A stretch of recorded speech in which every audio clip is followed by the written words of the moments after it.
નમસ્કાર મિત્રો, આજની પ્રશ્નોત્તરીનો વિષય છે ફ્લેટ. ફ્લેટની પસંદગી વખતના ચેક પોઈન્ટ, બાંધકામના મુદ્દા, ખરીદીના મુદ્દા અને વાસ્તુશાસ્ત્ર મુજબ ફ્લેટનું આયોજન વગેરેના પ્રશ્નો આજે આપણે અહીં ચર્ચીશું. પ્લોટમાં ફ્લેટની ગોઠવણી કેવી રીતે કરવી જોઈએ? તો પ્લોટમાં ફ્લેટની ગોઠવણી એવી રીતે કરવી કે જેથી ઉત્તર અને પૂર્વ તરફ સૌથી વધુ જગ્યા રહે. ત્યાર પછીનો પ્રશ્ન છે ફ્લેટના મુખ્ય પ્રવેશ ગેટનું આયોજન કઈ જગ્યાએથી કરવું જોઈએ? તો ફ્લેટના મુખ્ય પ્રવેશ ગેટનું પૂર્વ તરફ કે ઉત્તર તરફ હોય તેવું આયોજન કરવું ખૂબ સારું રહે છે. ત્યાર પછીનો પ્રશ્ન છે ફ્લેટોનો કોમન અંડરગ્રાઉન્ડ પાણીનો ટાંકો કઈ જગ્યાએ રાખવો જોઈએ? તો ફ્લેટોનો કોમન અંડરગ્રાઉન્ડ પાણીનો ટાંકો ઈશાન, ઉત્તર કે પૂર્વમાં રહે તે રીતે રાખવો સારો રહે છે. ત્યાર પછીનો પ્રશ્ન ફ્લેટોના બેઝમેન્ટનું આયોજન કઈ રીતે કરવું જોઈએ?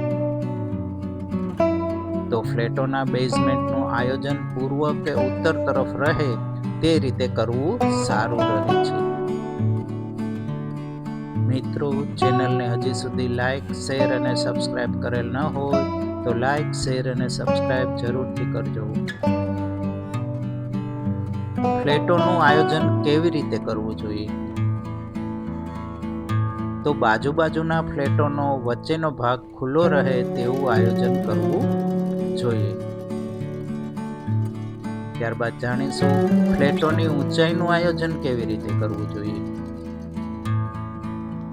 ફ્લેટમાં દક્ષિણ અને પશ્ચિમ બાજુની ઊંચાઈ અન્ય બાજુઓ કરતાં ઊંચી રાખવી જોઈએ, જે સારું રહે છે. ફ્લેટ માટેના રમતના મેદાન તેમજ બગીચા માટેનું આયોજન કેવી રીતે કરવું જોઈએ?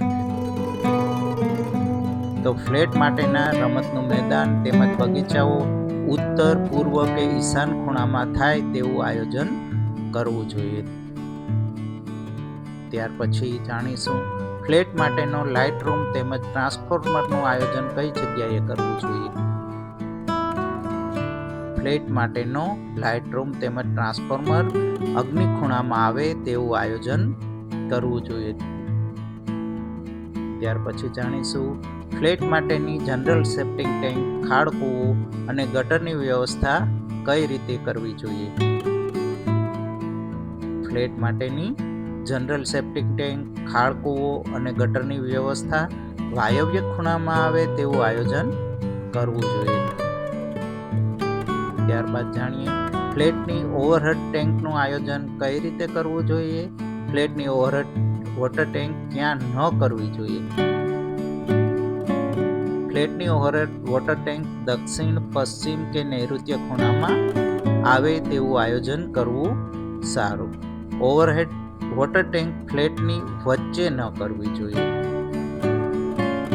હવે જાણીએ ફ્લેટમાં ઉપર ચડવા માટેના દાદર અને લિફ્ટનું આયોજન કેવી રીતે કરવું જોઈએ અને શું ધ્યાને રાખવું? તો ફ્લેટમાં ઉપર ચડવા માટે દાદર અને લિફ્ટ દક્ષિણ, પશ્ચિમ કે નૈઋત્ય ખૂણા તરફ આવે તેવું આયોજન કરવું તેમજ દાદર ક્લોકવાઇઝ ઉપર ચડતો રાખવો. ફ્લેટ આસપાસના ગ્રાઉન્ડમાં મોટા વૃક્ષ તેમજ નાના છોડ કઈ તરફ વાવવા જોઈએ?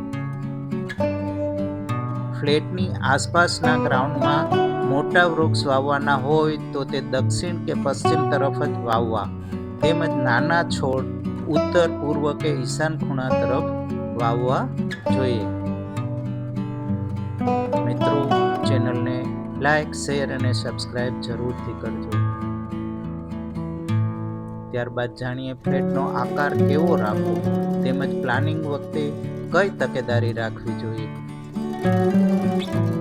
તો મિત્રો, ફ્લેટ ચોરસ કે લંબચોરસ આકારમાં બનાવવો તેમજ ફ્લેટનો ઈશાન ખૂણો ન કપાય તેવું આયોજન રાખવું અને ફ્લેટ એલ આકારમાં ન કરવો જોઈએ. હવે જોઈએ ફ્લેટના બ્લોકના આયોજનમાં રસોડું તેમજ સંડાસ બાબતે શું ખાસ ધ્યાને રાખવું જરૂરી છે? મિત્રો, ફ્લેટના બ્લોકમાં રસોડું તેમજ સંડાસ ઈશાન ખૂણામાં ન આવે તેવું આયોજન કરવું ખૂબ અગત્યનું છે. ત્યારબાદ જોઈએ ફ્લેટના બ્લોકની ગોઠવણી વખતે દરવાજાનું આયોજન કેવી રીતે કરવું જોઈએ. તો મિત્રો, ફ્લેટના બ્લોકની ગોઠવણી વખતે જુદા જુદા બ્લોકના દરવાજા સામસામે ન આવે તેવું આયોજન કરવું વધુ યોગ્ય રહે છે. હવે પછી જાણીએ ફ્લેટમાં રસોડાનું આયોજન કેવી રીતે કરવું તેમજ કઈ બાબત ધ્યાને રાખવી જોઈએ. તો મિત્રો, ફ્લેટમાં રસોડું શક્ય હોય ત્યાં સુધી અગ્નિ ખૂણામાં આવે તેમ રાખવું જોઈએ તેમજ રસોઈ કરનારનું મુખ પૂર્વ તરફ રહે તેવી ગોઠવણ કરવી જોઈએ. જો રસોડું અગ્નિ ખૂણામાં શક્ય ન હોય તો વાયવ્ય ખૂણામાં કરવું તેમજ ગેસની ગોઠવણી એવી રીતે કરવી કે જેથી રસોઈ કરનારનું મુખ પૂર્વ તરફ રહે. ત્યારબાદ જોઈએ ફ્લેટમાં પેન્ટ હાઉસનું આયોજન કેવી રીતે કરવું.